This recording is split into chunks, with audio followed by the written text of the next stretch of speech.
Complex ఇంటిగ్రేషన్లో power series మీద radius of convergence మీద important theorem. let f of z equal to let f be analytic on b of a comma r అంటే open ball centre A with radius capital R. F of Z అనే ఒక power series define చేస్తాం. Summation of n equal 0 to infinity an into z minus a whole power n for modulus of z minus a less than r. అంటే z అనే point open బాల్లో ఉంటుంది, centre at a radius capital R, where an అంటే ఏంటంటే nth rate of at a by n factorial మనం prove చేయాలి. And this power series have radius of convergency greater than equal to R. అంటే radius of convergency at least R అవ్వాలి, అంటే are కన్నా ఎక్కువ ఉండాలి. దీనికోసం ఫస్ట్ చేస్తున్నాం అంటే ఇదితో rectifiable curve R anti clock direction తీసుకున్నాం. దాని లోపల ఉన్నదంతా open ball B of a comma R with radius a centre at R. దాని లోపల మళ్ళీ ఒక బాల్ తీసుకోండి, closure of a comma R తీసుకున్నాం. క్లోజర్ అయిన తర్వాత లిమిట్ పాయింట్స్ కూడా దీంట్లో ఉంటాయి. దాని రేడియస్ ఏమో స్మాల్ ఆర్, సెంటర్ ఏమో కోయిన్సిడ్ విత్ బీఆర్ క్యాపిటల్తో ఈక్వల్ అవుతుంది. అలా ఒక బాల్ ఫామ్ చేస్తాం B bar of A comma R where R less than capital. ఇప్పుడు రెక్టిఫైబుల్ కర్వ్ ఎలా డిఫైన్ చేస్తుంటే డిఫరెన్స్ గుర్తుపెట్టుకోవాలి. ఇప్పుడు కూడా ఆర్టీని డెల్టా టీని A plus R e power minus IT. ఈ టీ రేంజ్ ఎక్కడి నుంచి ఎక్కడ వస్తుంది, మరి ఇదంతా సర్కిల్ టైప్లో ఉంది కదా. T range 0 to 0 less than T less than equal to 2 point define చేస్తాం. ఇప్పుడు ఇది తీరము మళ్ళీ చెప్తాను, నెక్స్ట్ క్లాస్లో చెప్తాను, ఇది గుర్తుపెట్టుకోండి. F of Z equal to integrate of the rectifiable curve delta F of W by W minus Z D W. ఇక్కడ జెడ్ ఎక్కడ ఉంటుందంటే ఈ ఇంటర్నల్గా పాయింట్ ఉంటుంది, అంటే ఇంటర్నల్గా ఉంటుంది, అంటే Z minus A less than or అని తీసుకుంటాం. ఇప్పుడు డబ్ల్యూ అనేది ఎక్కడైనా ఉండొచ్చు, బిలాంగ్స్ టు అంత సర్కిల్ మీద ఎక్కడైనా ఉండొచ్చు. సెట్ ఆఫ్ ఆర్ తీసుకుంటాం, సెట్ ఆఫ్ డెల్టా. ఇప్పుడు ఫస్ట్ ఇది కన్సిడర్ చేయండి. F of W mod F of W Z minus A whole power N, అంటే ఈ పవర్ సిరీస్ కోసం denominator W whole minus A whole power N plus 1 తీసుకుందాం. దీన్ని ఎలా స్ప్లిట్ చేయొచ్చు, mod F of W minus A Z minus A whole power N by mod W minus A whole power N రాసాం. ఇదంతా ఒకే పవర్లో రాశాను. F of W by mod W minus A mod Z minus A by W minus A whole power N రాసాం. ఇది equation 1 అని ఇచ్చాను. Next ఇప్పుడు let M equal to maximum of F of W తీసుకుంటాం with W minus A is equal to R. అంటే distance ఆర్తో equal వాటి ఎలిమెంట్స్కి అన్నింటికి ఇమేజ్లు కడితే ఆ ఇమేజ్లో పెద్దది క్యాపిటల్ అని తీసుకున్నాం. నెక్స్ట్ అంటే మనం already Z minus A less than small అని తీసుకున్నాం, అంటే mod Z minus A by small అని లెస్ దాన్ 1 అవుతుంది. మళ్ళీ ఈక్వేషన్ నెంబర్ 1 తీసుకోండి. ఈక్వేషన్ నెంబర్ 1 దీంట్లో ఇప్పుడు నేను లెస్ దాన్ ఇక్కడ సింబల్ పెట్టి ఇక్కడేమో డబ్ల్యూ రాయొచ్చు, ఇక్కడేమో ఎం రాయొచ్చు, ఇక్కడ స్మాల్ ఆర్ రాయొచ్చు. అక్కడ నోట్ చేస్తాం. ఈక్వేషన్ నెంబర్ 1లో less than equal to capital M by small R Z minus A by R whole power N. ఇప్పుడు Z minus A by all power ఎన్లో కండిషన్ ఏమవుతుంది, Z minus A by R less than 1 అయింది. కాబట్టి geometric progression geometric series combination less than 1 అయితే series ఏమవుతుంది, convergent అవుతుంది. కాబట్టి series concept చెప్పినప్పుడు బోత్ సైడ్ సమ్మేషన్ అప్లై చేశాను.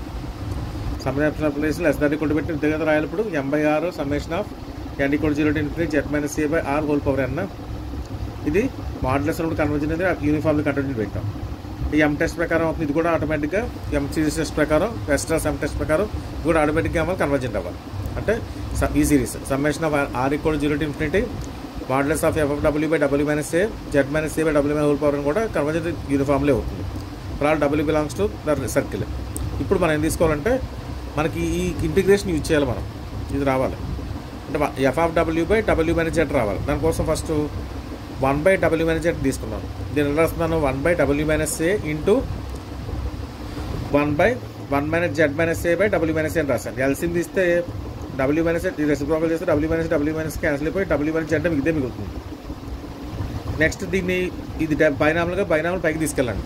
అంటే 1 minus Z minus A by W minus whole power N whole power -1 అయింది.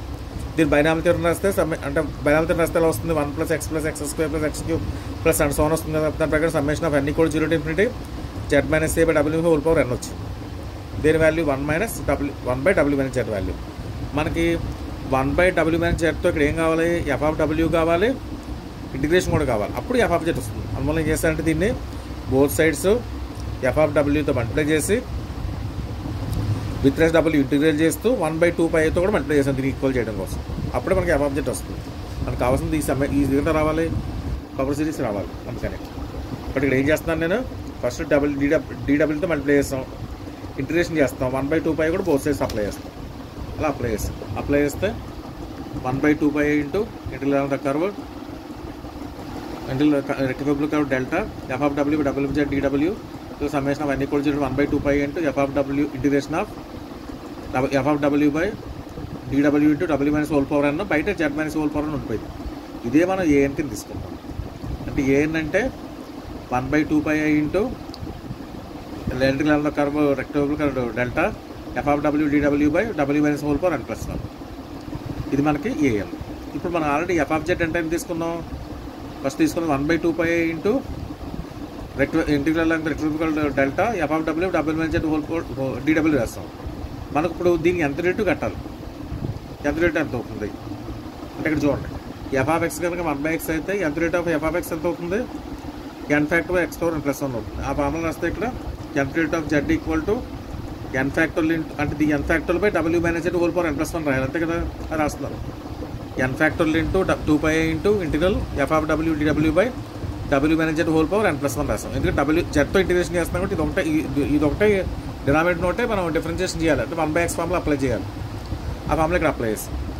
ఇప్పుడు ఇది n ఫ్యాక్టోరియల్ ఇటు పక్క నుంచి వచ్చేయండి, అంటే 1/2π into the curve gamma F of W W minus whole power n + dw వచ్చింది. ఇదే మనకి ఏఎన్, అంతే కదా. ఏఎన్ అదే కదా, ఏఎన్ వచ్చింది. కాబట్టి ఏంది ఈక్వల్ అయింది, nth rate of F at a by n factorial equal అయింది, అది ఏఎన్. దీంట్లో అసలు మనకి జెడ్ లేదు కాబట్టి ఇది ఇండిపెండెంట్ విత్ రెస్పెక్ట్ జెడ్ అయింది. కాబట్టి పవర్ సిరీస్ ఎప్పుడు కన్వర్జెంట్ అవుతుంది, modulus of Z minus A less than or అయితే. కానీ ఆర్ అంటే మనం ఈ స్మాల్ అనేది ఎక్కడి వరకు తీసుకోవచ్చు, ఇలా ఎక్స్టెండ్ చేస్తే క్యాపిటల్ వరకు తీసుకోవచ్చు. దేర్ఫోర్ కన్వర్జెన్స్ ఎక్కడి వరకు అవుతుంది, ఇది మనకి ఎక్కడి వరకు హోల్డ్ అవుతుంది, Z minus A less than or అంటే ఆర్ వరకు హోల్డ్ చేస్తుంది. దేర్ఫోర్ రేడియస్ ఆఫ్ కన్వర్జెన్స్ అవ్వాలి మనకి అట్లీస్ట్ ఆర్ అవ్వాలి. అర్థమైందా. ఆర్ స్మాల్ ఆర్ ఆర్బిటరీ కాబట్టి దాన్ని క్యాపిటల్ వరకు ఎక్స్టెండ్ చేయొచ్చు. కానీ ఎక్స్టెండ్ చేస్తే modulus of Z minus A less than or అవుతుంది. కానీ power series radius of convergence utmost అంటే అట్లీస్ట్ ఆర్ కన్నా ఎక్కువ వచ్చినా పర్లేదు. అర్థమైందా, ఇంపార్టెంట్.